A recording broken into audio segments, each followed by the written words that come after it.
Hello, my name is Javier Campos.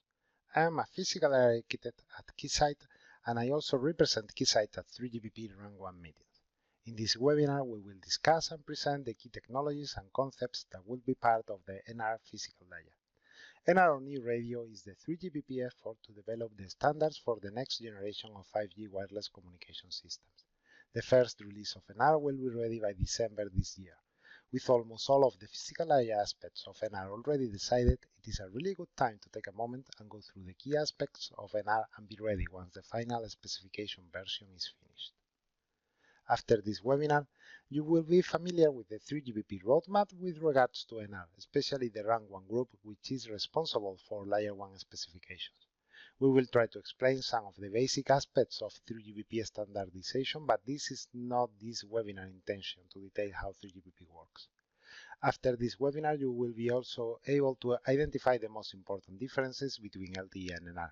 We will assume some level of LTE physical layer knowledge. NR is more an evolution of LTE rather than a revolution, although NR introduces new technologies and features. A basic understanding of LTE is still a good starting point for anyone beginning in NR. The webinar will also present the basic characteristics of the physical channel and signals defined in NR, as well as the most important Layer 1 procedures like initial access, beamforming, beam management, MIMO, bandwidth parts, and others.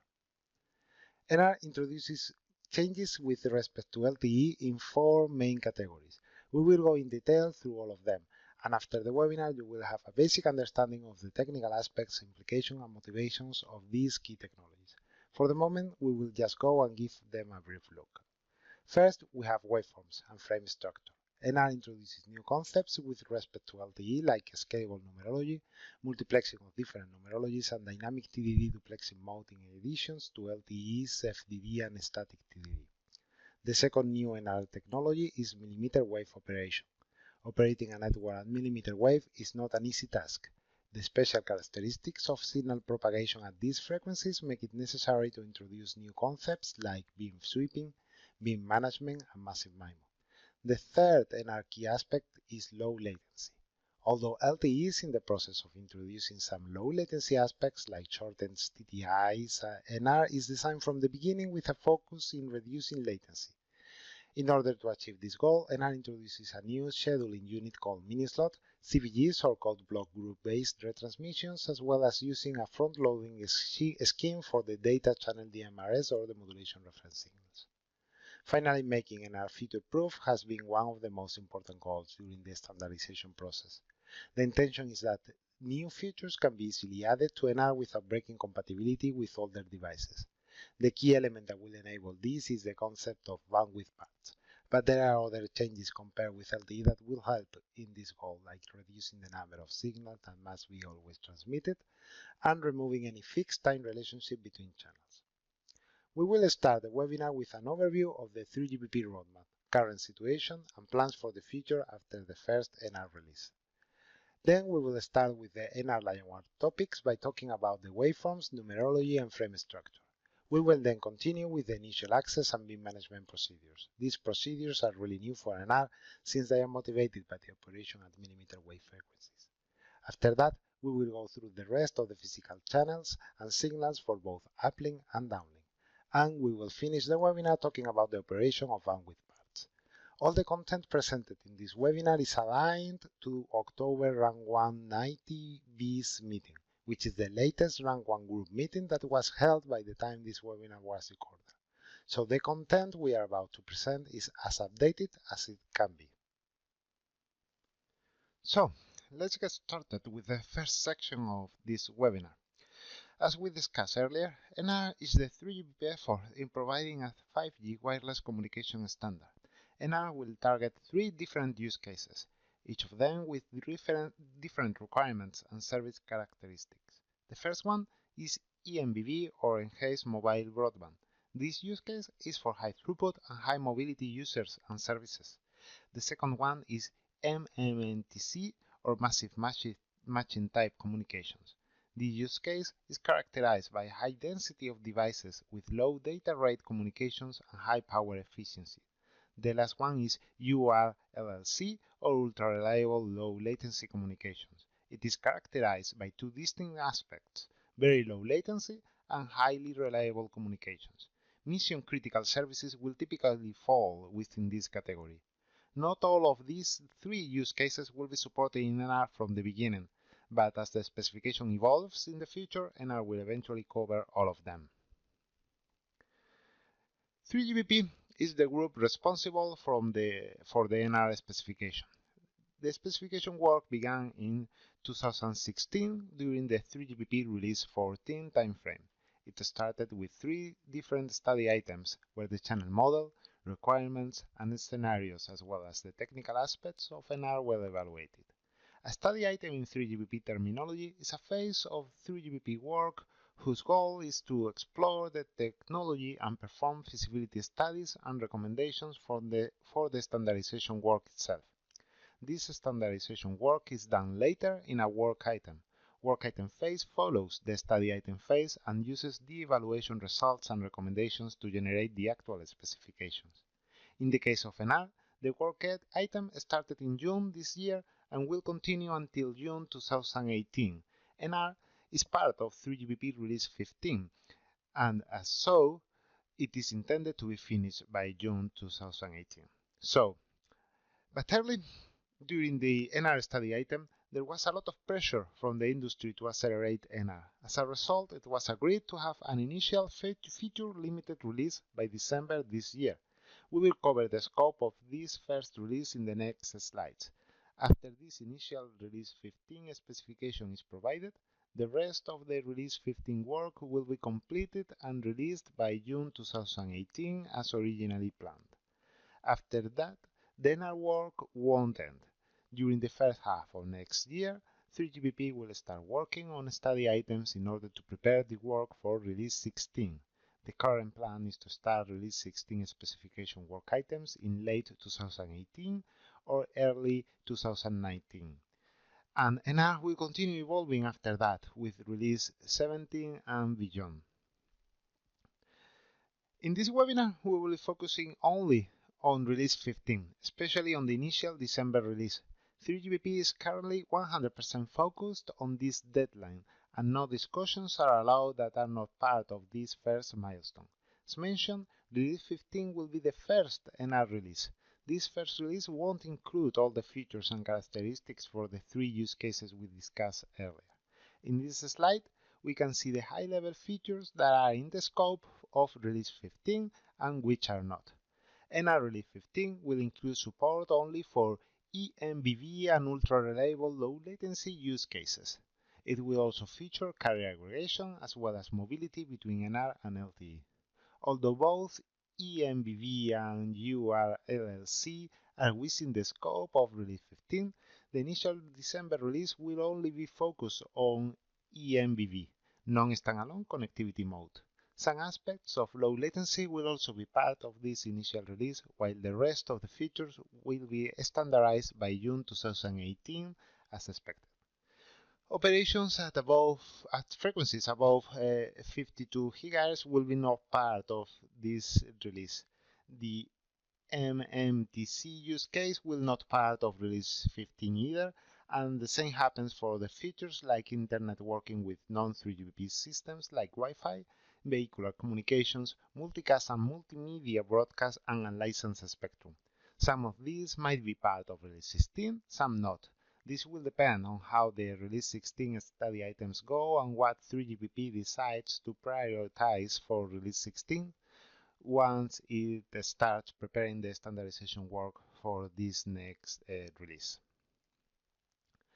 We mentioned that the first December release will feature the non-standalone connectivity option only. But what does it mean? Well, once the acceleration plan for NR was agreed, it was clear that the 5G core network will not be ready by December. That means that this first release will have to rely on the LTE core network or EPC Evolved Packet Core. This means that NR will initially always depend on LTE. The control plane will always go through an LTE eNote B, while the user plane could go either through LTE or NR. As a summary, Release 15 work started last year with the study items. The actual specification work or work item started earlier this year and will continue until June 2018 with the initial NSA or non-standalone delivery by December. 3GPP is divided in different working groups, each one with a different responsibility. Run 1 is the group focused on the physical layer. This slide shows the Run 1 detailed work plan for Release 15 in NR. For the physical layer, the acceleration plan meant that almost all of physical layer aspects will have to be finished by December. This is because there are very few, if no difference at all, between non-standalone and standalone mode from layer 1's point of view. Run 1's plan after December is working on any remaining issue that might have been left from the December release and complete the ultra-reliable aspects of URLLC. During this time, Run 1 is also expected to start the work on the Release 16 study items. Due to the extremely tight deadlines Run 1 is facing, it was agreed to further downscope this initial December release and leave some non-essential essential features for the final June 2018 date.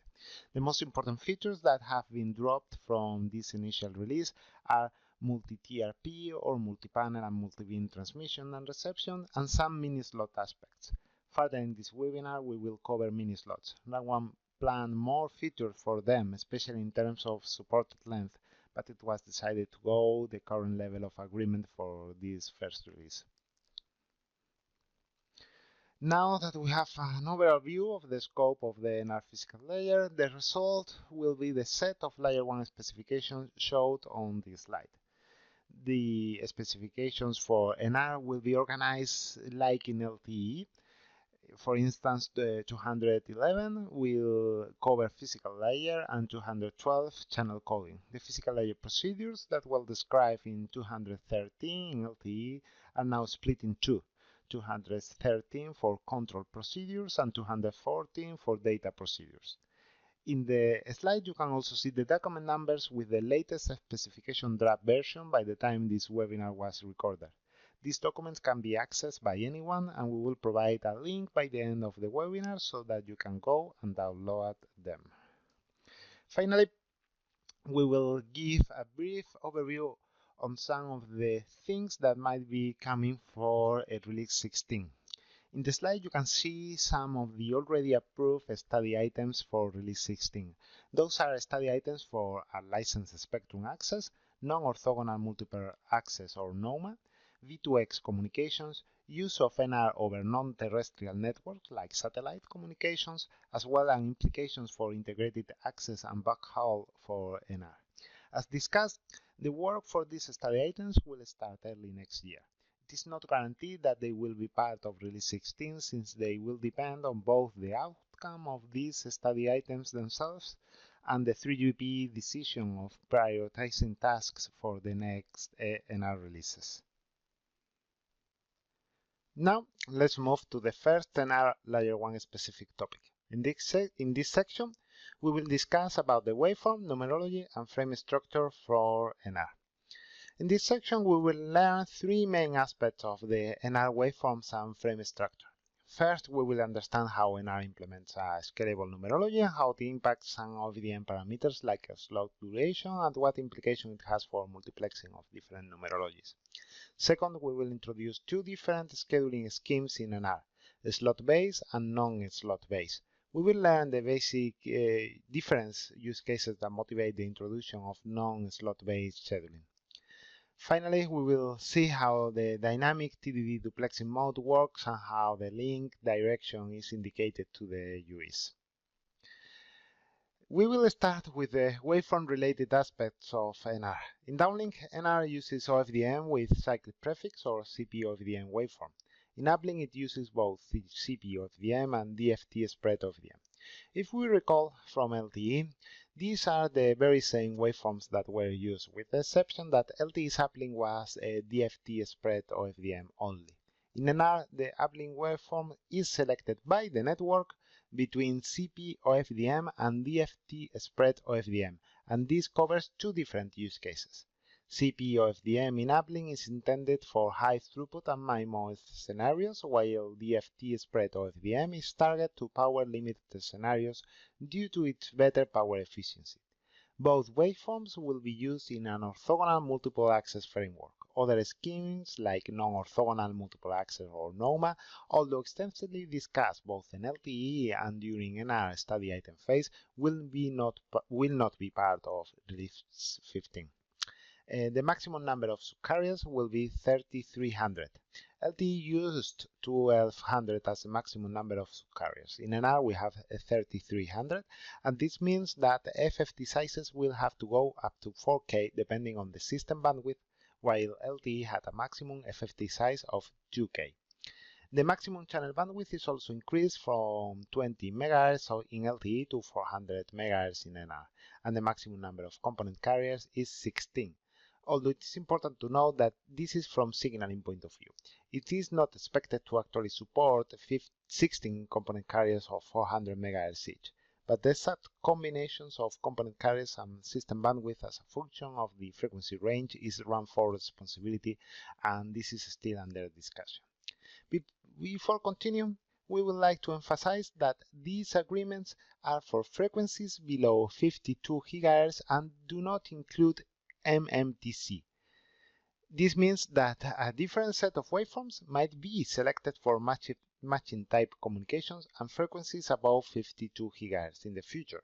But for the moment, for the release we are focusing, the waveforms shown in the slides are the ones that will be currently supported. So, we saw that NR is based on OFDM, as LTE was. In an OFDM symbol, there are a few key parameters that define it. We have talked about the FFT size, and there are two more that define what's called numerology, subcarrier spacing and cyclic prefix length.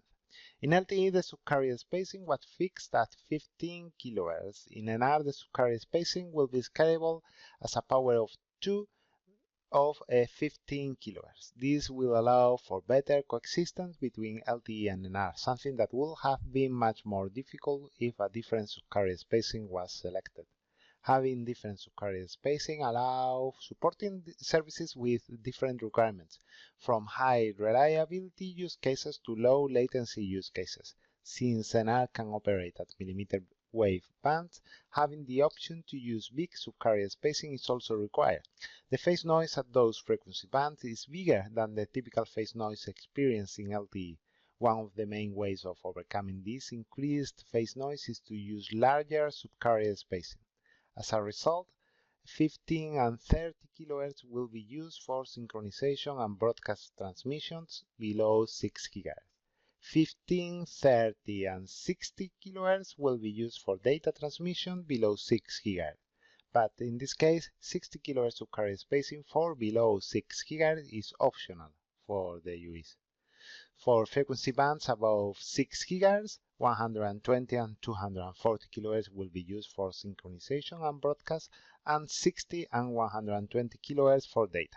Although Layer 1 specification will include data transmission at 240 and 480 kHz for forward compatibility purposes, they will not be actually supported for data transmission in Release 15.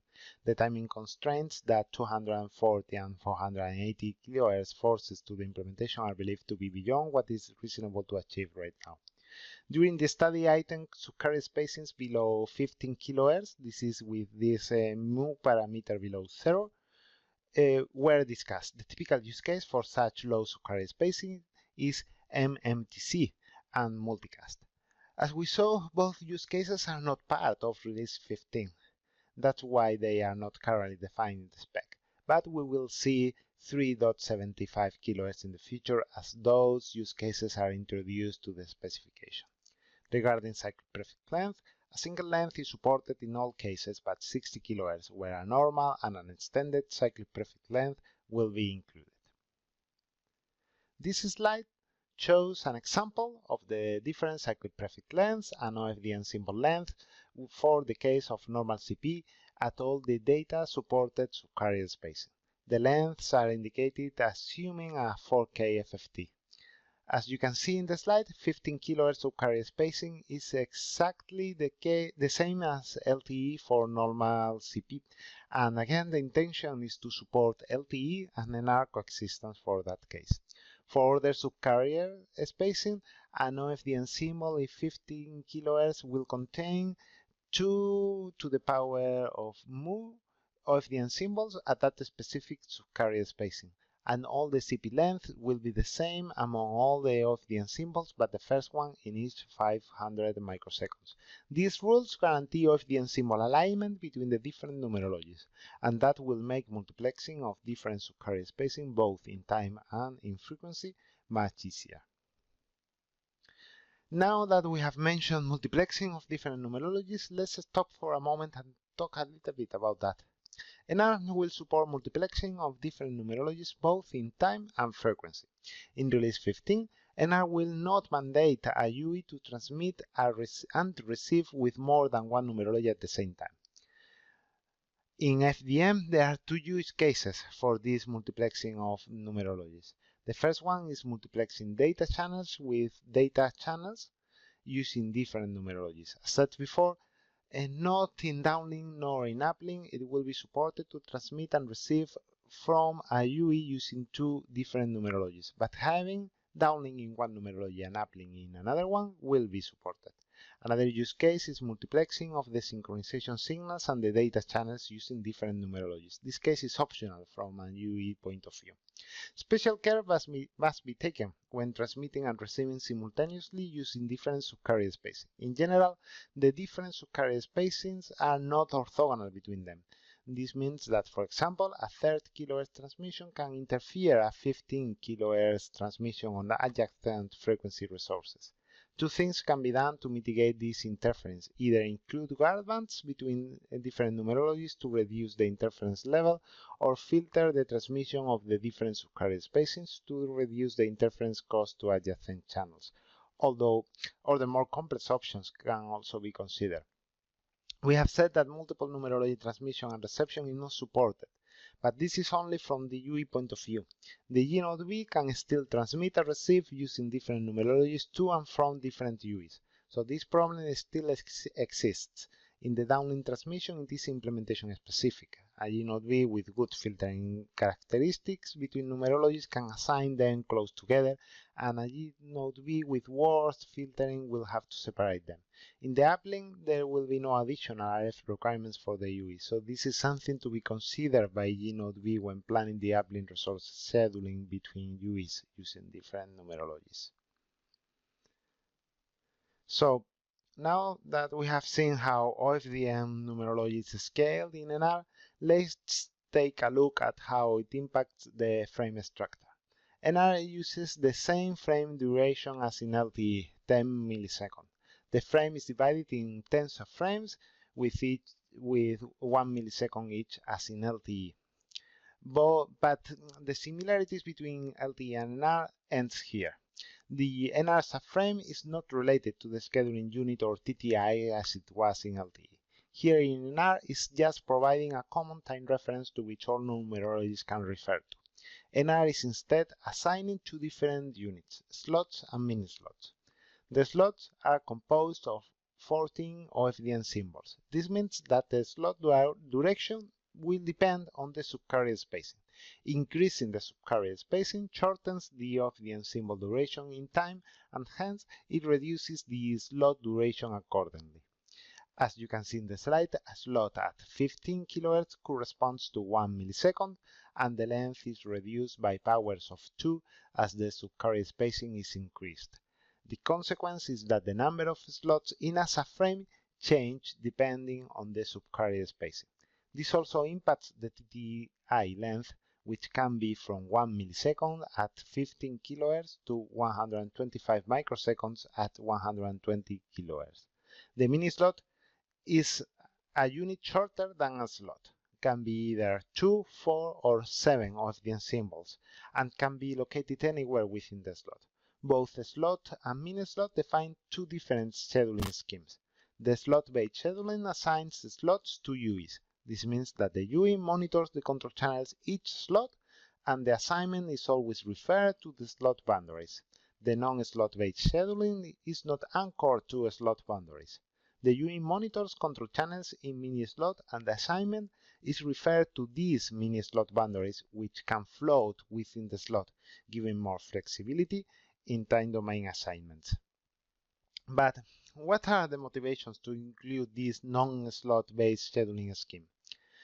First is to support low latency. Low latency traffic can be sent over mini-slot. Since they are not required to be aligned with the slot boundaries, once the traffic arrives to the layer 1, it can start being transmitted almost immediately without having to wait for the next slot, reducing the latency in the process. The second motivation is having a finer time domain granularity for scheduling. This is very interesting for the case of beamforming in millimeter wave to different UEs. A G-node B could be transmitted to one UE in a given spatial direction in one mini-slot and moved to another direction to another UE in the next mini-slot. Since mini-slots are shorter than a slot, this can be done several times within the slot. The third motivation is LTE and NR coexistence. When having LTE and NR in the same RF frequency, it is important for NR not to overlap with the first three LTE FDM symbols, for example, which carry the control channels. This can be easily done with the mini-slots. And finally, it's forward compatibility. This is taken from LTE. In LTE, it was found rather useful having MBSFN subframes where some FDM symbols were left blank.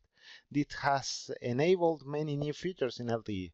So having the option to schedule UEs only in a limited set of FDM symbols in the slot will free those FDM symbols for future use without breaking compatibility with older devices, since they will support a mini-slot from the beginning.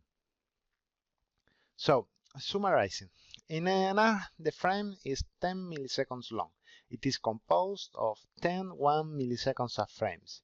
Each subframe will contain a variable number of slots. The number of slots in a subframe depend on the subcarrier spacing. Finally, the slot will always contain 14 FDM symbols, but the time duration of those FDM symbols will also depend on the subcarrier spacing used. The table shown in the slide lists these parameters as a function of the subcarrier spacing, and in this case, the 60 kHz subcarrier spacing also is shown as a function of the cyclic prefix length. The number of FDM symbols in a slot is always 14, except for the case of extended CP where it is 12, but the time duration goes from 1 millisecond to 31.25 microseconds. The number of slots per subframe changes from 1 to 32. But the time duration of the subframe is always 1 millisecond, and the number of slots in a frame goes from 10 to 320, but again, the time duration of the frame is always 10 milliseconds. We now have a good understanding of the NR frame structure in the time domain. Let's focus next on the frequency domain. NR will reuse the LTE concept of a physical resource block or PRB. And as in LTE, a PRB will be composed of 12 subcarriers. But the PRB will not be 180 kHz like in LTE. In NR, as the subcarrier spacing changes, the 12 subcarriers will occupy a changing amount of bandwidth. The table in the slide shows the minimum system bandwidth limited by the synchronization signals and the maximum number of PRBs, which is 275, which correspond to the 3300 subcarriers I discussed earlier. For the bigger subcarrier spacing, the limiting factor is not the number of subcarriers, but the component carrier bandwidth that cannot be more than 400 MHz, as also discussed earlier. These time and frequency domain structures define the NR resource grid. Depending on the subcarrier spacing, the resource grid will change as the number of available subcarriers and the number of FDM symbols change. All the resource grids for each numerology are available at the same time, and they overlap. This means that, as shown in the figure, an hypothetical cell with 3 MHz will contain 16 PRBs at 15 kHz, 8 PRBs at 30 kHz, 4 PRB at 60 kHz, and 2 PRBs at 120 kHz, all at the same time. The last topic to discuss in this section is duplexing. NR will support operation in FDD and TDD networks. To accommodate the two use cases, the slots can be either all downlink or uplink or a mixed combination of downlink and uplink resources, which will typically include downlink control at the beginning of the slot and uplink control at the end of the slot. This downlink-uplink mix slot can be statically configured using a similar scheme as the uplink-downlink configurations in LTE-TDD. They can be also semi-statically or dynamically configured, meaning that the network can dynamically and individually change the link direction of regions in the slot from one to another. The main advantage of this last use case is better spectrum efficiency, since uplink and downlink resources can be dynamically scheduled based on traffic requirements. But how is this link direction dynamically signaled to the UIs? The slot format indication is defined for that purpose. This SFI will indicate whether a FDM symbol is downlink, uplink, or flexible, meaning that it can be either downlink or uplink. This slot indication can also provide the link direction information for one or multiple slots. Each UI will be configured with a table of different possible link direction assignments, and the SFI will carry an index to that table. And that SFI can be either dynamic or static. The dynamic SFI is carried over a DCI. This is a separate DCI than the one carrying the downlink and uplink grants. This could potentially cause inconsistencies between the SFI, because the SFI could signal one resource as downlink, and the DCI uplink grant could indicate the same resource as uplink, for example. But for release 15, the UI will assume that this will not happen. The static or semi-static SFI indication will be provided through RRC signaling. So, in this session, we have covered all the important aspects regarding the NR waveform numerology and frame structure. We have learned that NR is OFDM based with a scalable subcarrier spacing. This changes the slot durations to allow for different kinds of services, but also presents challenges regarding how these different subcarrier spacing can be multiplexed in the frequency domain without interfering between them. We have also discovered that NR will support a non-slot based scheduling mode. We have seen that there are several interesting use cases that motivate the introduction of this scheduling mode, like LTE-NR coexistence or forward compatibility. Finally, we have described the dynamic TDD duplexing mode that NR introduces and how this is signaled to the UI by using the slot format indication. The next NR concept that we will cover in this webinar is the initial access and beam management procedures. These procedures are new to NR. There is nothing similar in LTE, especially for the initial access. As we will see during this section, both millimeter wave operation and reducing the number of signals that are always transmitted are two main drivers for this initial access procedure design.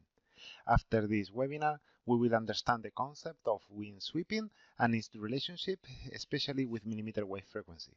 We will focus on how the UE and GNOTB can identify the best spatial beams to be used for transmission. We will also describe the initial access procedure and how the beamforming affects it. After this section, we will understand how some of the design decisions regarding the initial access, as well as how this design can enable coexistence of LTE and NR in the same RF frequency. As already commented, millimeter wave operation is really interesting. It opens new frequency bands that were not accessible before, where more room for bigger bandwidth is available, enabling higher throughputs. But transmission millimeter wave is tricky. The path loss due to free space propagation is much bigger at this frequency than in typical LTE frequencies. That will limit the cell coverage and cell size. In order to partially overcome this issue, directional beams are used in transmission and reception so that the path loss due to the free space propagation is partially compensated with the gain of the radiation diagrams. These directional transmissions are typically implemented with antenna arrays, and this directivity enables new ways of multiplexing different users in the spatial domain, like transmitting using different directions simultaneously rather than spatial multiplexing based on precoders as LTE used. But such a directional transmission means that when connecting to the network for the first time, it will be hard for a UE to find the network. No omnidirectional transmission could be assumed like in LTE, so the initial access procedure will have to allow for G0B and UE to initiate communication using directional transmissions without any a priori knowledge of where they are physically located. That's what the initial access procedure is about, and even more, the initial access procedure will have to be the same for sub-6 GHz frequency bands, where transmission will likely be omnidirectional, like in LTE, and for above 6 GHz frequency bands, where directional transmission is going to be used as described. So the NR initial access procedure has to work in single beam scenario as well as multi-beam, and has to support NR and LTE coexistence. The basic procedure consists on the G0B transmitting sequentially over multiple directions. The G0B will use the concept of beam sweeping to transmit both the synchronization signals as well as the system information containing the minimum configuration a UE will need to access the network. Eventually, one of these beams or spatial directions will be detected by the UE, and it will send the random access using the same beam to the G0B if channel reciprocity holds, or do beam sweeping as well if channel reciprocity does not hold. Once the initial communication has been established between UE and G0B, the rest of the required system information is sent to the UE on a dedicated beam. This is the basic procedure by which the communication shifts from a wide coverage scenario in which beam sweeping is used to a UE-specific scenario in which UE-specific beams are used. The beams to be used are further narrowed down once data transmission is done through beam refinement procedures. Here we have introduced the concept of channel reciprocity. This implies that the channel conditions measured in one link direction can be assumed to be equivalent in the other one. For example, in the case we described, if the UE sees the G0B downlink transmission in one particular spatial direction, it can assume that transmitting uplink in the same direction will also be received by the G0B. This is only true in TDD systems, where the same frequency is used for both downlink and uplink. Since millimeter wave bands will likely be used in TDD and multi-beam operation will be mostly implemented at those same frequency bands, the channel reciprocity assumption will hold in the most common scenarios. So, as we described during initial access, the network will transmit the synchronization signals and basic broadcast information using beam sweeping. In NR, both the synchronization signals and the broadcast channels, or PBCH, are transmitted in units of 4 FDM symbols called synchronization blocks or SS blocks. The G0B will transmit SS block multiplexes in time, and each SS block will use a different beam or spatial direction in order to cover the desired coverage area.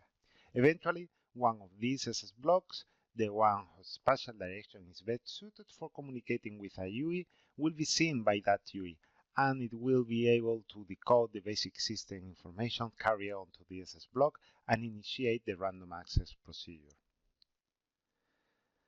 So, the first step in the initial access procedure from the UE point of view is identifying the best SS block within the set of SS blocks transmitted by the network. The UE will have to obtain the time index of the received SS block. This time index uniquely identifies the SS block. This is really important because in the worst case scenario, the UE will only see one SS block or set of 4 FDM symbols isolated in time. In the case, only one beam is correctly detected by the UE. Without any other time reference, the UE will not know where the frame starts or where to transmit the random access. In order to solve these problems, all SS blocks will carry a time index indication dividing between the PBCH DMRS and explicit indication in the PBCH payload. With this time index information, the UE completely identifies the best SS block. Then, the UE transmits the PRACH on a set of resources that depend on the time index of the received SS block. By implicitly linking a set of PRACH resources to a particular SS block, the G0B can know which SS block was received by the UE in the downlink. With that information, and since the G0B has knowledge of the spatial direction it used for that SS block, the GNOV can continue the rest of the initial access procedure in the same being as notified implicitly by the UE in the PRACH. This slide describes this procedure with one example. Here, the GNOV is transmitted SS blocks in downlink in different directions. The UE will be listening from the network only in one direction, although in a real environment it might be also do beam sweeping in reception. Eventually, the GNOV transmit direction and the UE receive direction will align in such a way that the UE will be able to correctly decode the SS block. Since the UE knows the SS block time index, it can derive when and where to send the PRACH transmission. By the other hand, the network knows that if a SS block is transmitted in one spatial direction, any UE listening to it will transmit PRACH on a specific time and set of resources. Thence, the GNOV will know in advance that in a given time it has to listen for PRACH in the same direction it sent the corresponding SS block in the downlink. It is this explicit linking between SS block time index in downlink and PRACH resources in uplink what creates a set of assumptions for both the GNOV and the UE that will enable communication without any a priori knowledge of the physical location of any of them.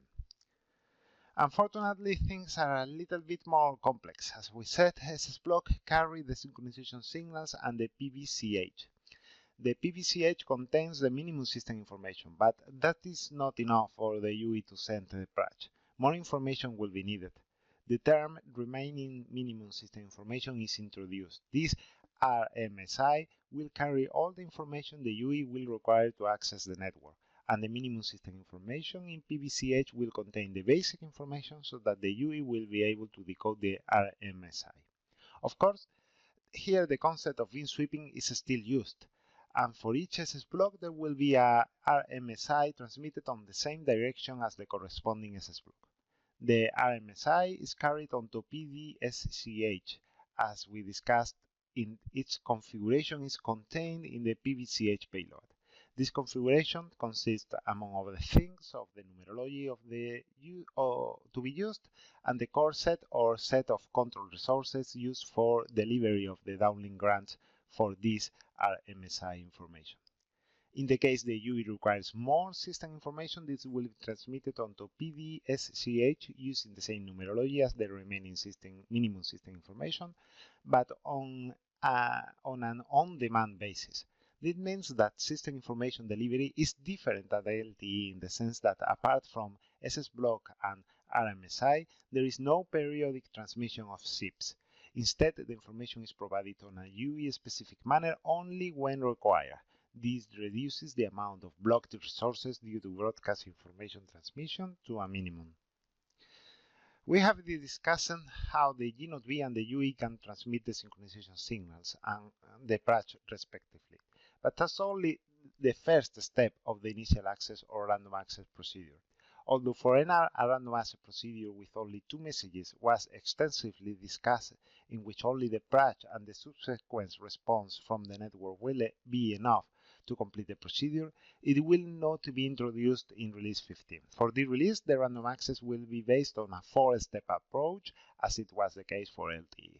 So up to 4 different messages are implicated in this procedure. The message 1 or PRACH defines a random access response window where the UE expects the message 2 response from the GNOV. After that, messages 3 and 4 follow with a set of timers defined to trigger retransmissions of the individual messages in case they were not received correctly.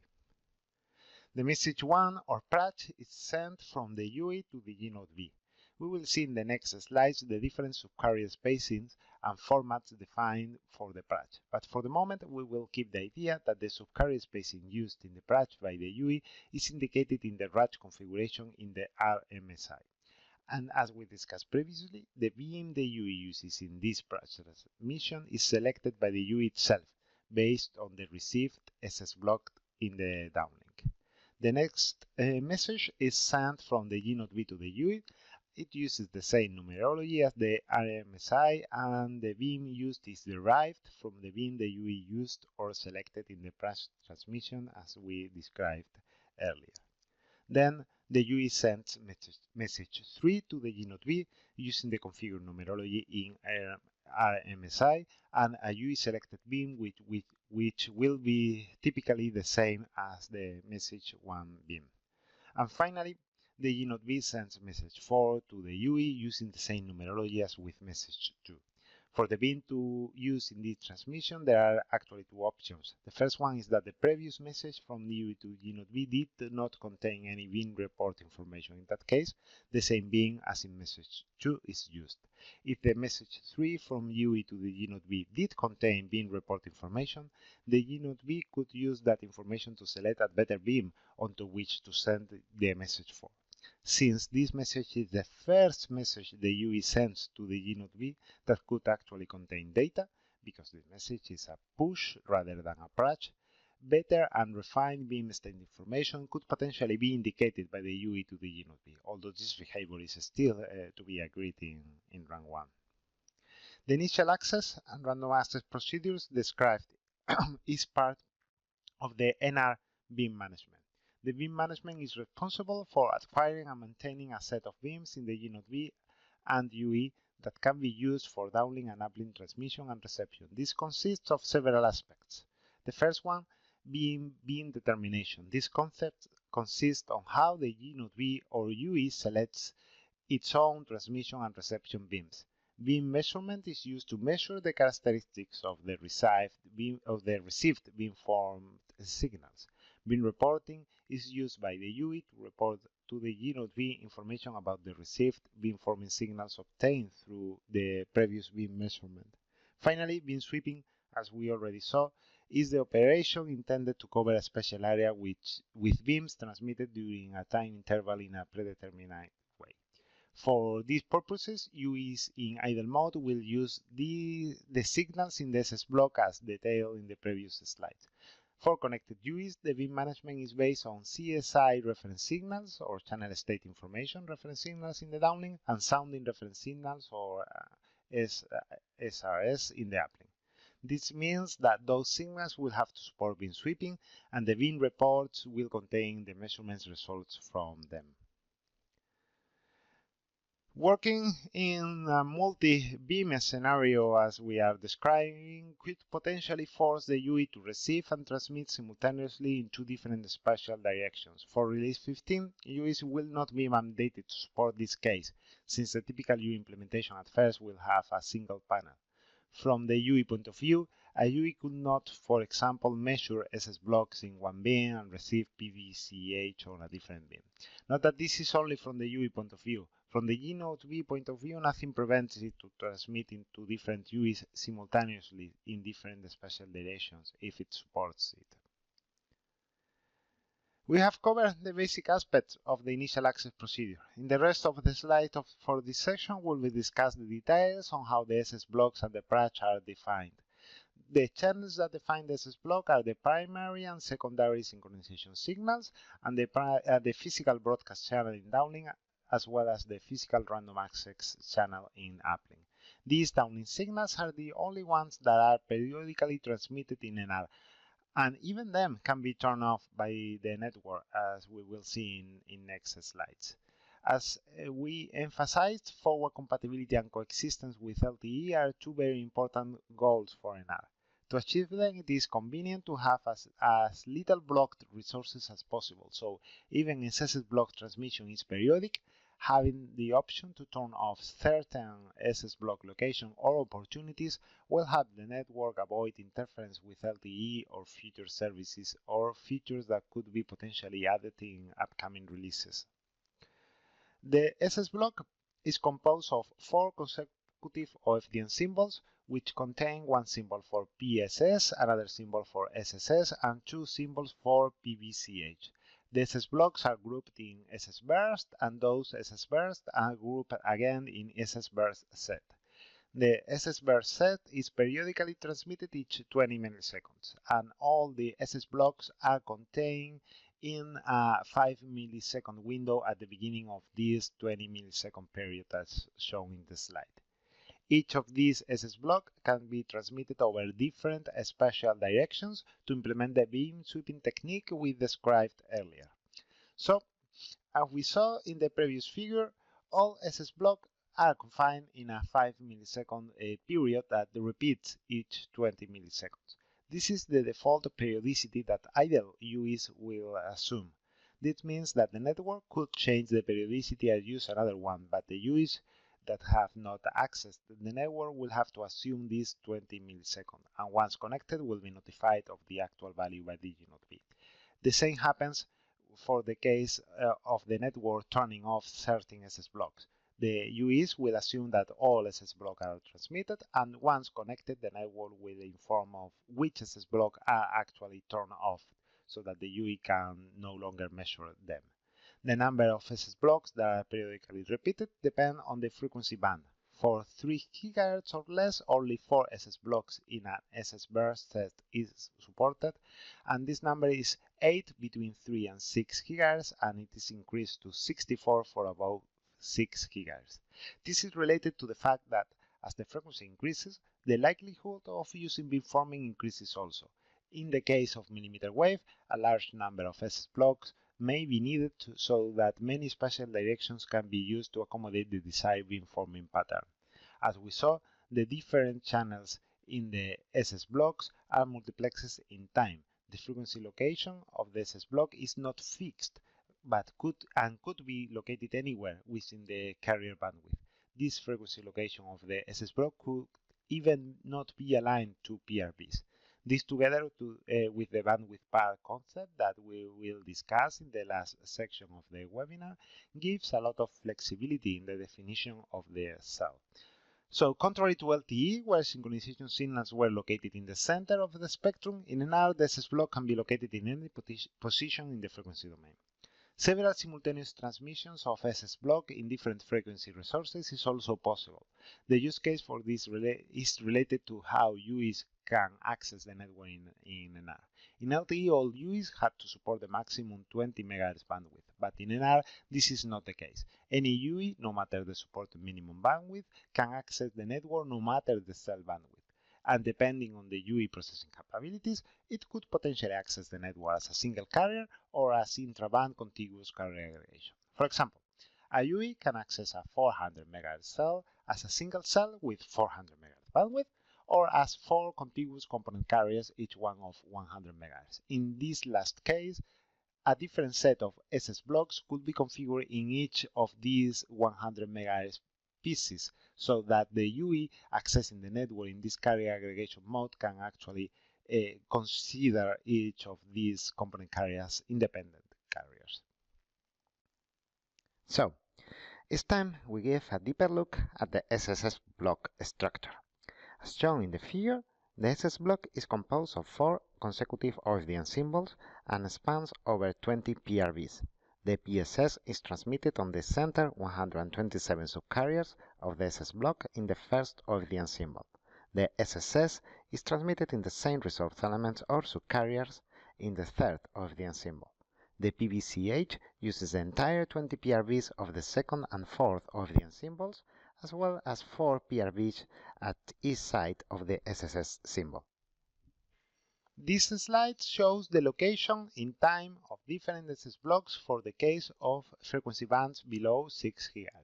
If we recall from the beginning of the presentation, the SS block for below 6 GHz are transmitted with either 15 or 30 subcarrier spacing. In both cases, in each slot, there are 2 SS block positions as shown in the figure. In the 15 kHz case, the slot duration is 1 millisecond and the 2 possible SS block locations can be seen in the figure. In the 30 kHz case, the slot duration is 500 microseconds, so 2 SS block locations are possible in this period. For these 30 kHz, there are actually 2 different mappings. The second one is intended for low latency, since it presents an empty pair of FDM symbols between SS blocks that could allow uplink-downlink transmissions for low latency scenarios. The 30 kHz subcarrier spacing for SS blocks is useful also in the case of LTE and NR coexistence. When we talk about LTE and NR coexistence, we are referring to using LTE and NR at the same RF frequency, sharing the same bandwidth. In this scenario, it is important that NR SS blocks will not collide with LTE cell reference signals. If SS blocks interfered with those signals, it will negatively impact the performance of LTE UEs. The third kHz case is the only one that can guarantee that no interference occurs between NR SS blocks and LTE cell reference signals. The figure shows the third kHz mapping during LTE 1 milliseconds of frame, and in red you can see the location of the LTE cell reference signals at the 15 kHz subcarrier spacing.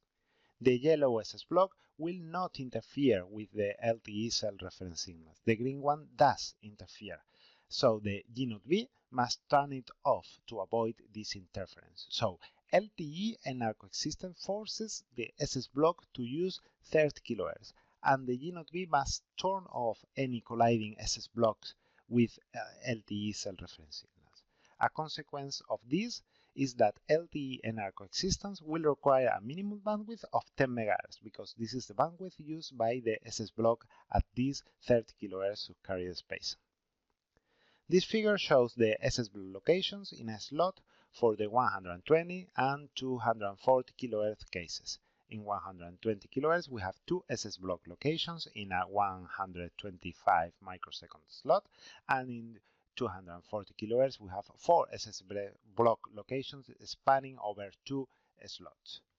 These SS block locations in slot are displayed here relative to these 5 millisecond windows. This figure shows which slot contain SS block in this time window. As we detailed in previous slides, below 6 GHz we have a total of either 4 or 8 SS blocks, depending on exactly which frequency band, and above 6 GHz, where 120 and 240 kHz subcarrier spacing is used, we have a total amount of 64 SS blocks. So we have seen that the SS blocks are transmitted using beam sweeping. If we recall the beginning of this session of the webinar, it is important to identify these SS blocks with a time index so that the UE can derive the resources to send the PRACH. In NR, 3 bits of the SS block time index will be carried by selecting the PBCH DMRS sequence. This is enough for the below 6 GHz case where the number of SS blocks in an SS burst set is 8 or less. For higher frequencies, up to 64 SS blocks can be transmitted. In that case, we will need 3 extra bits. Those bits will be signaled explicitly in the PBCH payload. We have also discussed the number of PRBs occupied by the SS blocks. This is important in defining the minimum system bandwidth. SS blocks are transmitted with 15 kHz and a minimum system bandwidth of 5 MHz, or 30 kHz with a minimum system bandwidth of 10 MHz below 6 GHz. Remember that this 30 kHz case is the only one that enables coexistence of LTE and NR in the same RF frequency. Above 6 GHz, SS blocks are transmitted with either 120 or 240 with a minimum system bandwidth of 50 and 100 MHz respectively. This different subcarrier spacing and minimum system bandwidth could mean that a UE accessing the network will have to try all of them, but that's not the case. In order to reduce the cell search complexity, each frequency band will be assigned with a fixed subcarrier spacing. A UE will then exactly know which subcarrier spacing to use for SS block decoding. This is a general principle, although there are a couple of exceptions in some bands intended for LTE and NR coexistence. Now that we understand the SS block structure, we will give a brief overview of the different channels that compose these SS blocks. First, we will start with the PSS and the SSS. These signals are mapped to 127 consecutive subcarriers in the first and third evidence symbol in the SS block respectively, and their center frequency is aligned with the center frequency of the PBCH. The last channel composing the SS block is the PBCH. PBCH as well as PSS and SSS are transmitted on the same antenna port using a single antenna transmission scheme. The PBCH TTI is 18 milliseconds and its payload is 56 bits including the CRC. This is enough for the minimum system information as we described before. Those bits are channel encoded using a polar code scheme. In the next section we will discuss further about these channel coding schemes that NR will use. This slide shows basic processing chain for the PBCH. The payload will go through two different scrambling operations. The first one is before encoding and the second one after decoding. The first scrambling is initialized based on the cell ID and the system frame number, and the second scrambling is initialized based on the cell ID and the SS block time index. The last channel that we will discuss in this section is the PRACH. As in LTE, the PRACH is based on SAD of two sequences.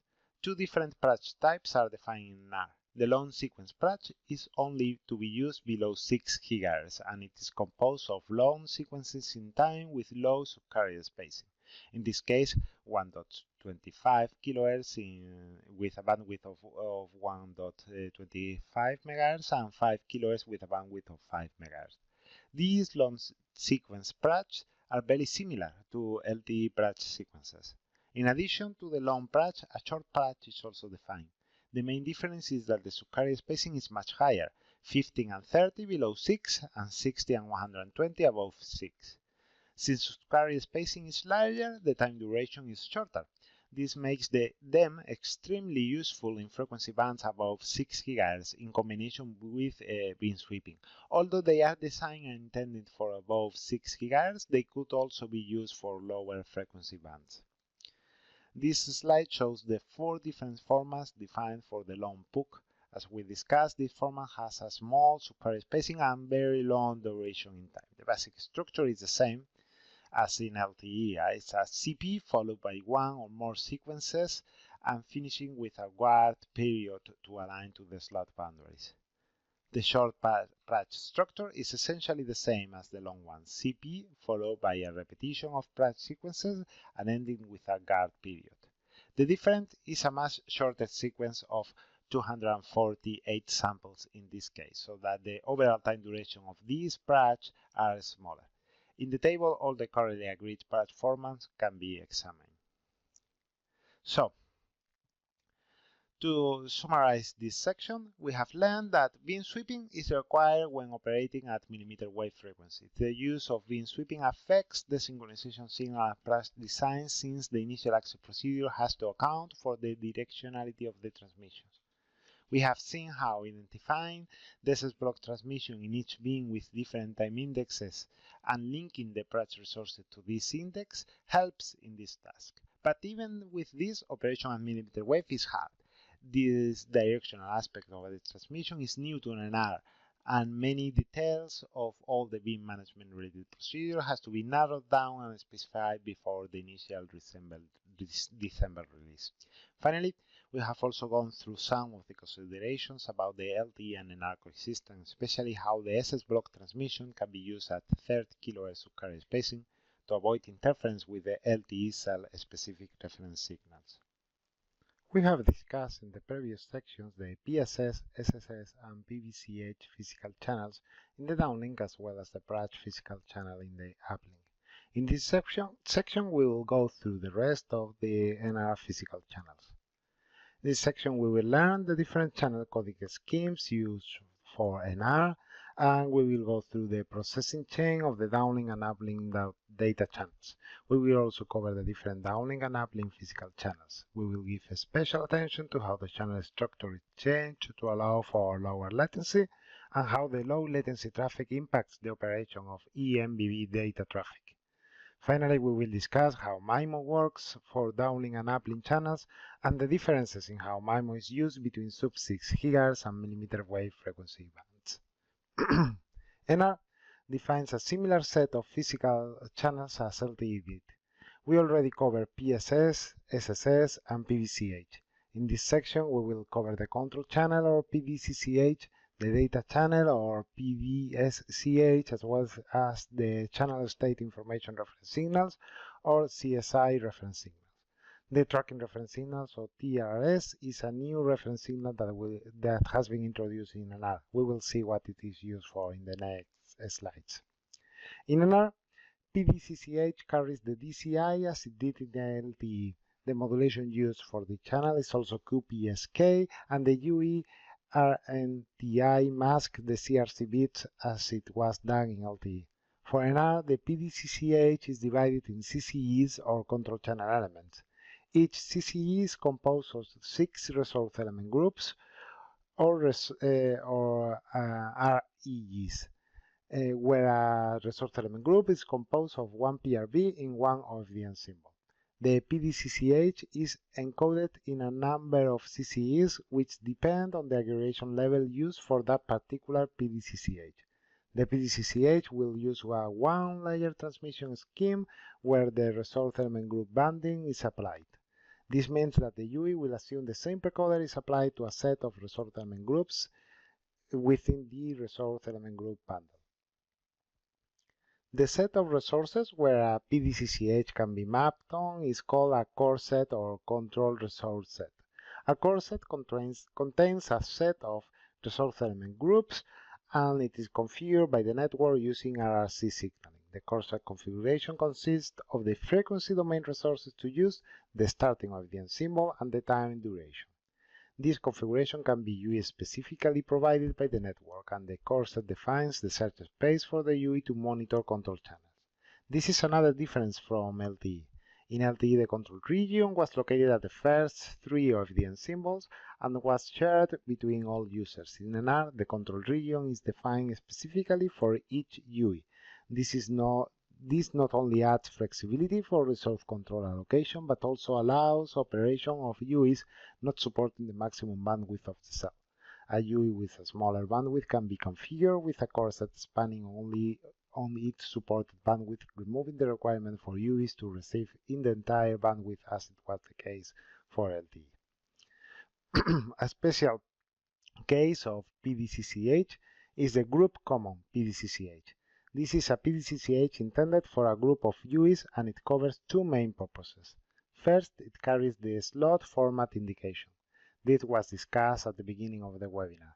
The slot format indication indicates which OFDM symbols in the slot are downlink, uplink, or flexible.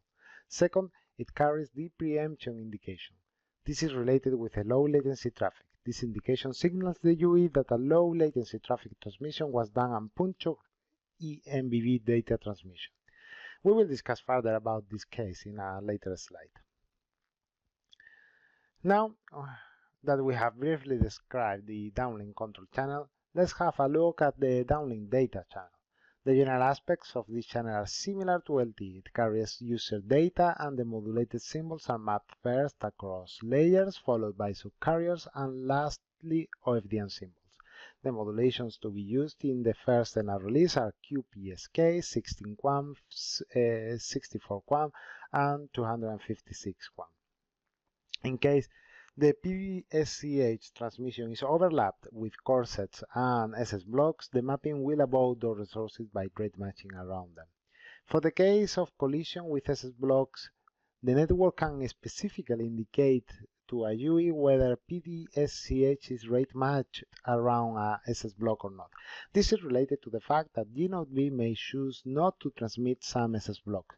The resources used by those not transmitted SS block can be later claimed by the network for PBCH transmission. One change in the PBCH mapping with respect to LTE is the position of the DMRS. In NR, the PBCH DMRS are front-loaded. This means that DMRS are located very early in the slot, so that the UI can have a channel estimation soon and start decoding very early in the slot transmission, reducing the latency.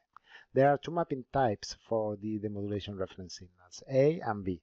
Type A is used in slot-based scheduling. In that case, the DMRS OFDM symbol is fixed in OFDM symbol 2 or 3.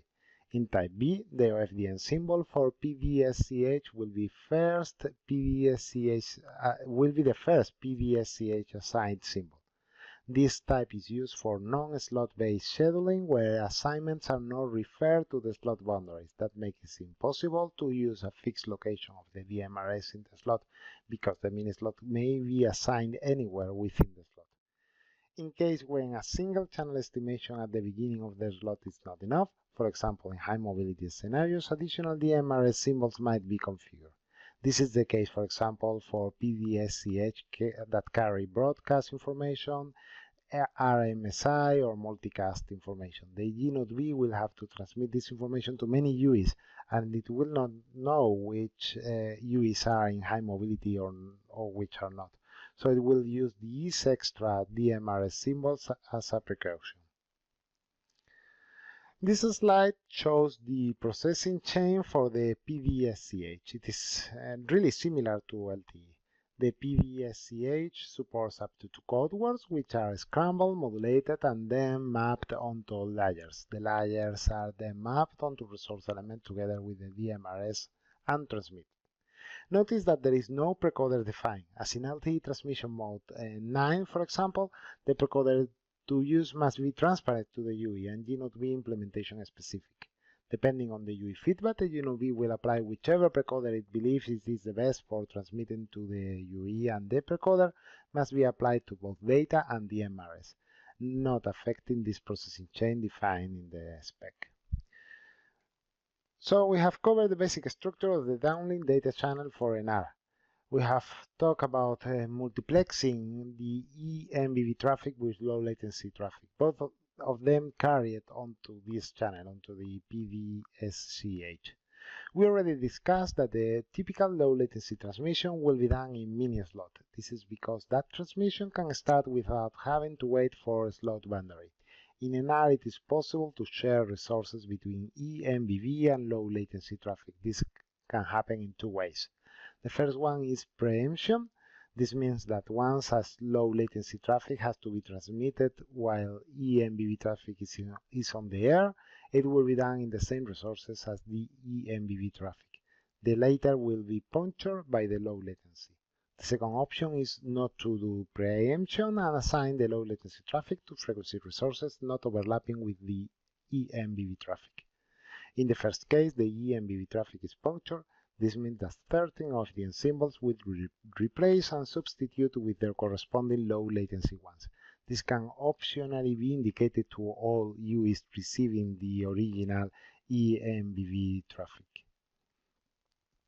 In this figure, we have an example of an eMBB traffic being preempted by a low latency traffic. In this example, a UE is receiving the eMBB slot, and suddenly a mini slot is scheduled with some low latency mission critical traffic. The situation is indicated to the UE using the preemption indication in either the same or a later slot.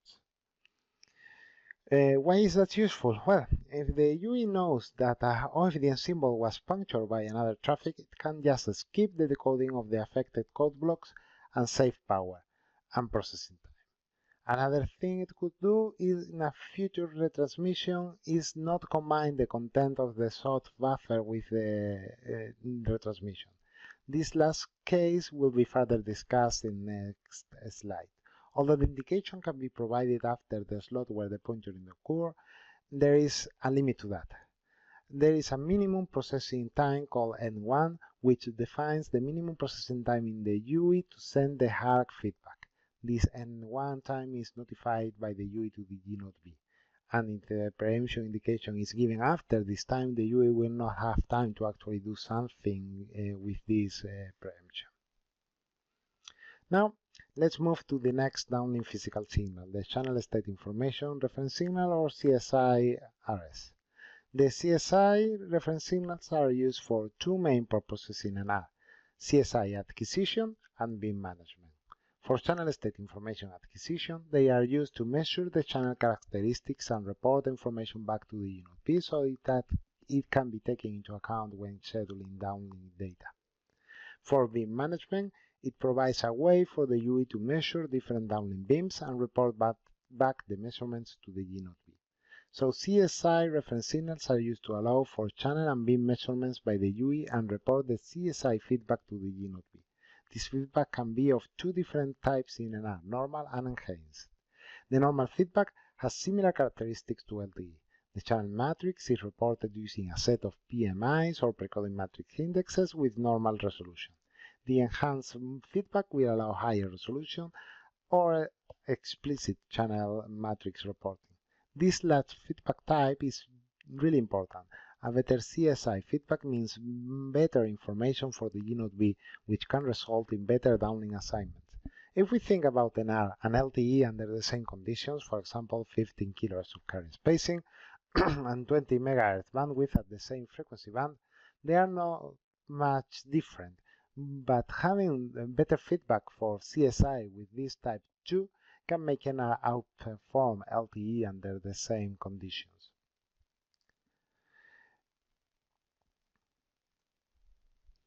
And finally, the last downlink signal is the tracking reference signals, or TRS. This signal is intended to provide better tracking of time, frequency, delay spread, and Doppler spread.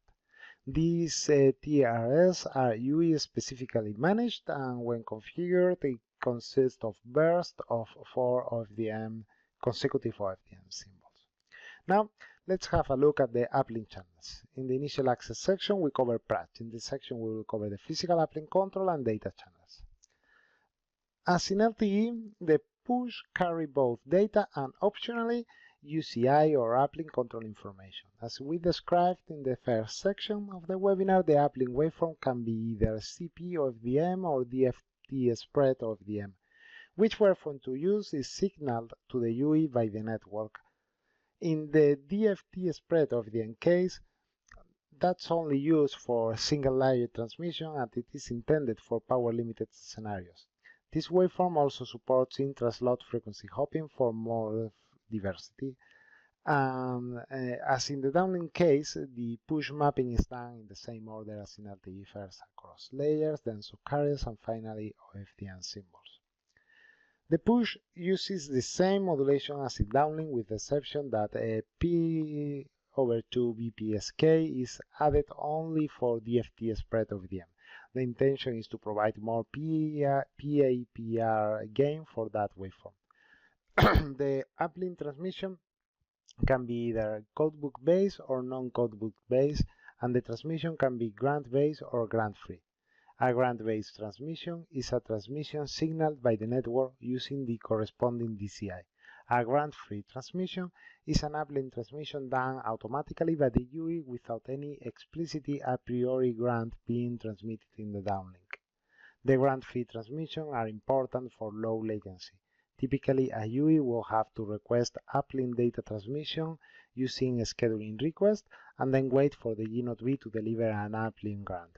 With the grant-free transmission, the UE can send data in the uplink once it is available.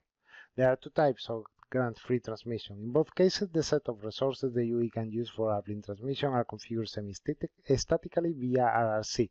In Type 1, there is no further Layer 1 signaling, and in Type 2, there is an additional Layer 1 signaling required to activate or deactivate the resources configured for this grant-free transmission.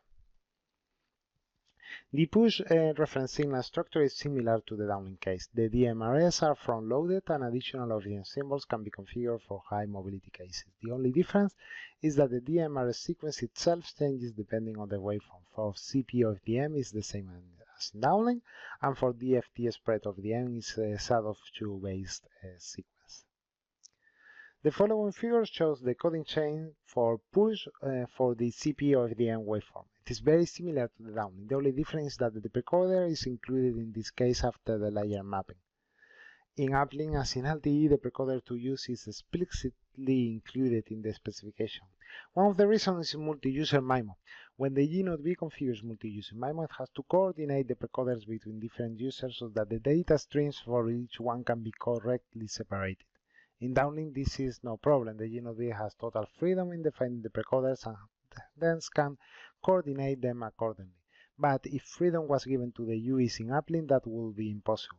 In order to make uplink transmission from different UEs use precoders that enable multi-user MIMO, the precoder that each UE must use has to be explicitly indicated.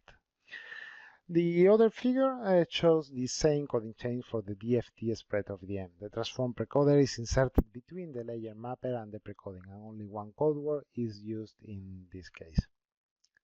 The last physical channel we are going to cover in the uplink is the PUC.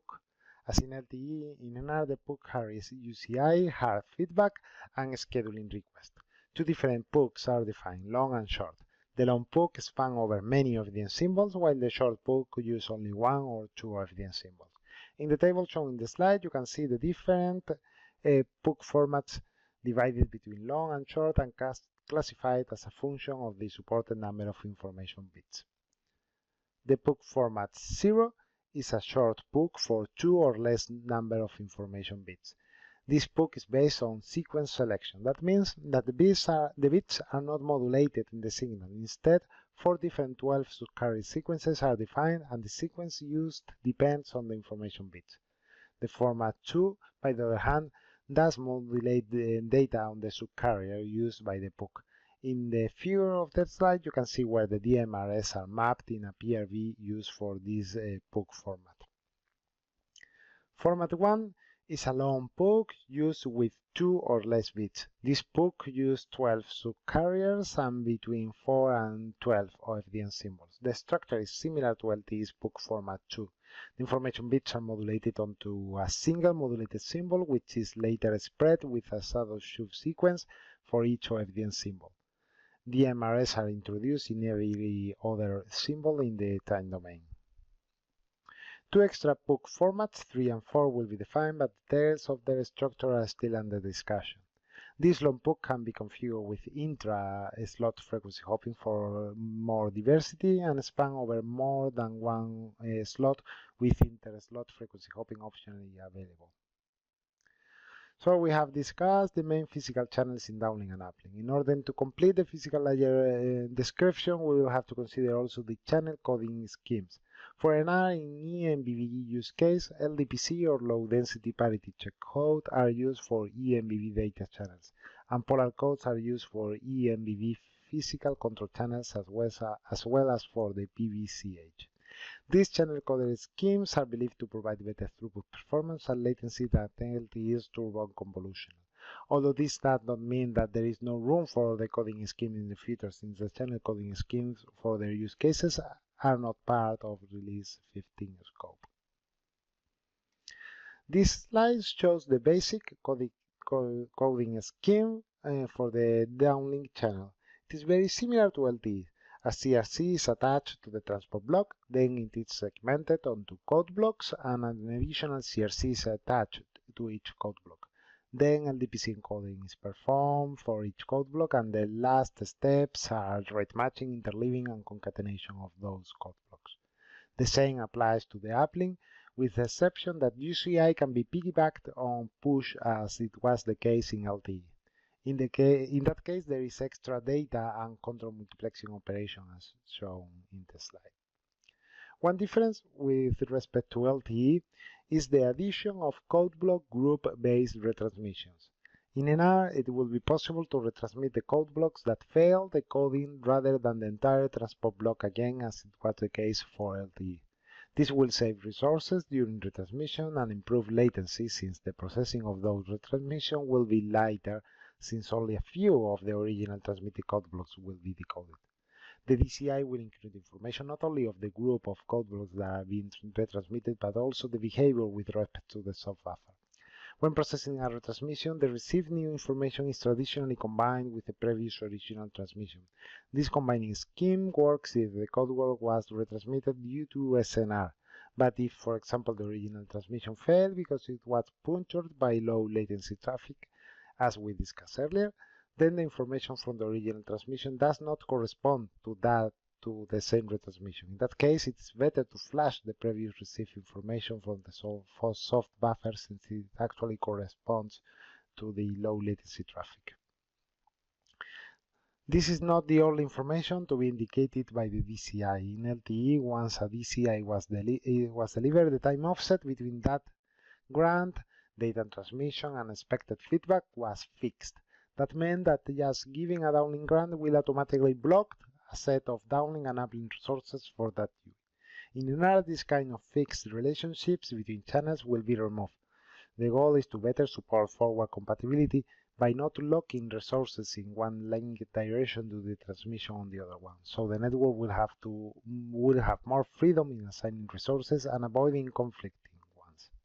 The DCI will indicate the delay between the downlink grant and the corresponding downlink data, the delay between downlink data reception and the corresponding ACNAC, as well as the delay between the uplink grant reception in downlink and the uplink data transmission. The special case where K1 is 0, this is when the ACNAC feedback associated with one downlink transmission must be provided in the same slot, is usually referred as self-contained slots. This option could allow UEs operating using a single slot where both downlink transmission and feedback will occur. Of course, this imposed very high processing demand for a UE, and this will not be supported by all UEs. Finally, we would like to finish this section about downlink and uplink channels with some MIMO topics. NR will support up to 8 spatial layers, so the maximum MIMO order will be 8 by 8. One code word will be used between 1 and 4 layers, and above 4 layers 2 code words will be used, so the maximum number of layers per code words will be 4. NR supports both single and multi-user MIMO schemes. To support these cases, slightly different DMRS structures are defined. Configuration 1 is intended for single-user MIMO and supports up to 8 ports, and Configuration 2 is intended for multi-user MIMO and supports up to 12 ports. Those ports are used for multi-user MIMO, and they are divided among different UEs, and the maximum number of ports that can be assigned to a UE under multi-user MIMO is 4.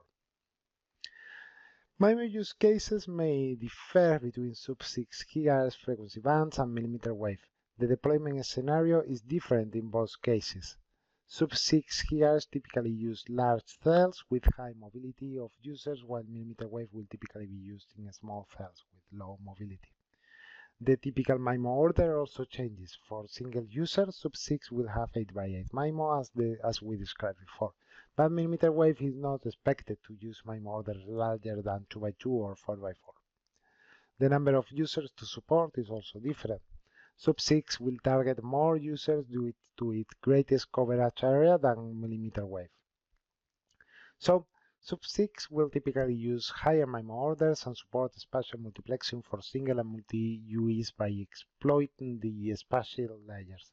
Millimeter wave, by the other hand, uses analog beams or directional transmissions to have directed radiation diagrams to a UE. In that sense, multi-user MIMO is implemented by having different decoders is not as essential. The spatial multiplexing is exploited in sub-6 GHz due to the rich multipath propagation characteristic of the channel, while millimeter wave will typically experience a lower amount of multipath transmission due to the directivity of the transmission as previously discussed. More uses with spatial multiplexing makes sub-6 MIMO offer better spectral efficiency than in millimeter wave, where the number of users is lower and the path losses are higher. Finally, the transceiver architecture is also different. Sub-6 MIMO transceivers are typically all digital, while millimeter wave transceivers will be hybrid with a mix of digital and analog components. So, summarizing this section, we have gone through the majority of downlink and uplink channels for NR. Although some aspects are taken from LTE, others, like the DMRS structure, have been changed to support low latency. An especially challenging aspect for NR operation is the multiplexing of eMBB and low latency traffic. We have described the preemption indication, which is the tool the network can use to inform the eMBB UEs that low latency traffic pointer the transmission. We have also listed the channel coding schemes agreed for NR and how they are introduced in the channel processing chains. Finally, we have described some basic MIMO aspects. Generally speaking, MIMO is not that different compared with LTE. The spatial multiplexing schemes will be used, and there will be support for single-user and multi-user MIMO. But the use case does change between sub-6 and millimeter wave, and we have gone through some of the considerations regarding that aspect. In this last section of the webinar, we will cover another new concept introduced in NR, the bandwidth parts. This concept is new in NR and very powerful for a few interesting and important use cases. This session we will learn what it is a bandwidth part and how they are configured, activated and deactivated. We will also describe the main use cases for bandwidth parts in order to understand their importance in the NR physical layer. So let's start by defining what's a bandwidth part. A bandwidth part is a set of contiguous PRVs within the cell bandwidth where UEs are only allowed to transmit or receive. Each bandwidth part has its own configuration, which includes numerology to use and a set of reserved resources where transmission is not allowed. UEs will always operate through bandwidth parts. This means that at least one initial bandwidth part must be defined by the PBCH so that all UEs can start the network access on it. This initial bandwidth part will also contain the core set and PBCH for the RMSI. A UE can be configured with multiple bandwidth parts, but at least has to be configured with one uplink and one downlink bandwidth part. It is important to note that these configured bandwidth parts may overlap in frequency. But in Release 15, only one of them is active. Only one uplink and one downlink bandwidth part can be active at the same time. Among others, the main parameters that can be configured for a bandwidth part are the numerology, the frequency location, the number of PRBs, and the core set where the control channel must be monitored. The UEs will only transmit and receive the resources of the bandwidth part, and this bandwidth part can be activated or deactivated by many means, including RRC signaling, DCI indication, or timer-based activation. In this slide, we can see a basic example of how bandwidth part operation may work.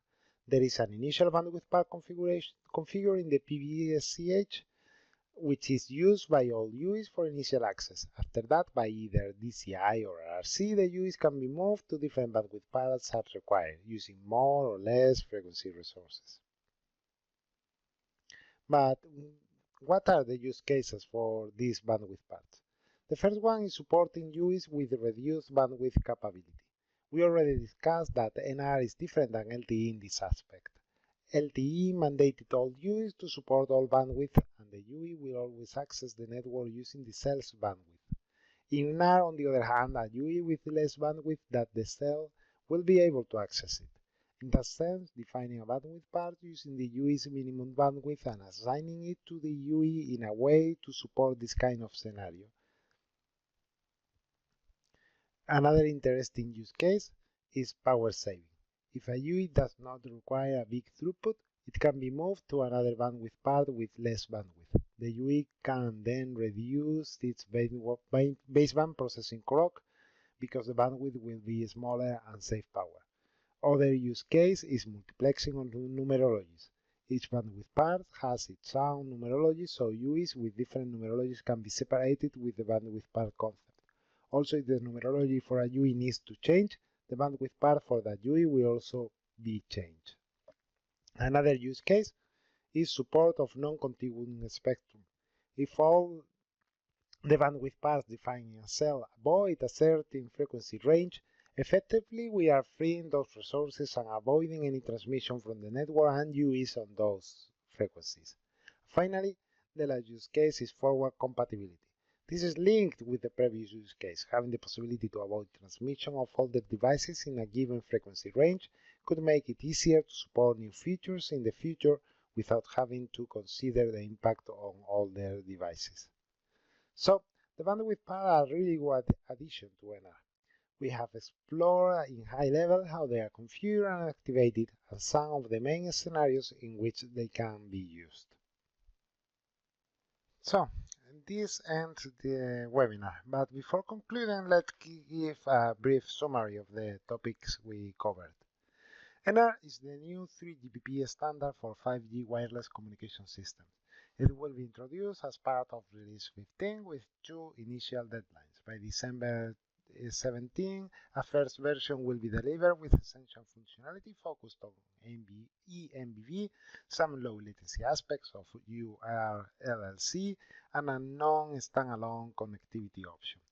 Later in June 18, the final Release 15 specification will be delivered, which will include both NSA and SA connectivity scenarios. But NR will not stop there. NR is designed to be future-proof and forward-compatible, with the goal that 3GPP can keep adding new features without affecting older devices. Initial discussions for the next NR release, Release 16, will start next year.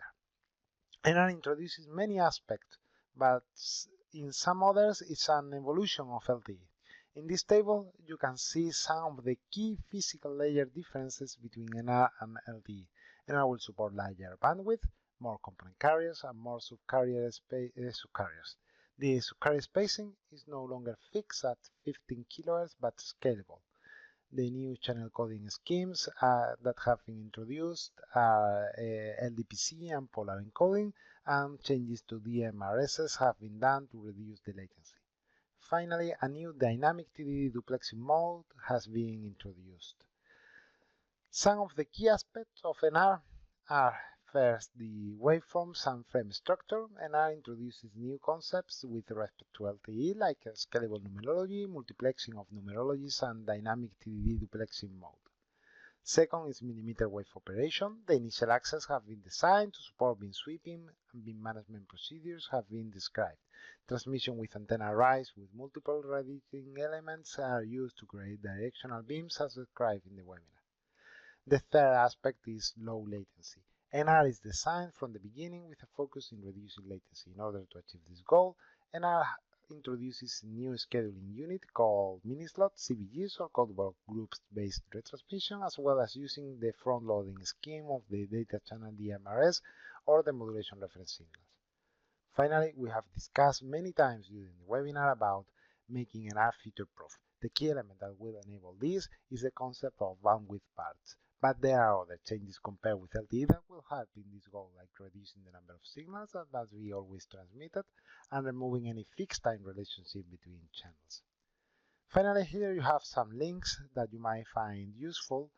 In 3GPP links, you can have access to the specification draft we listed at the beginning of the presentation. You might also be interested in visiting the 3G, 4G blog, which usually covers many interesting topics relating not only to 5G but also 4G and other technologies. And finally, I recommend you have a look at the Keysight web to explore the different products and solutions Keysight has to offer, not only in 5G but in many other technologies. So this ends this understanding the 5G NR physical layer webinar. I hope you enjoyed it and found the information useful. NR is coming and it's moving really fast, so we have to be ready. Thank you very much.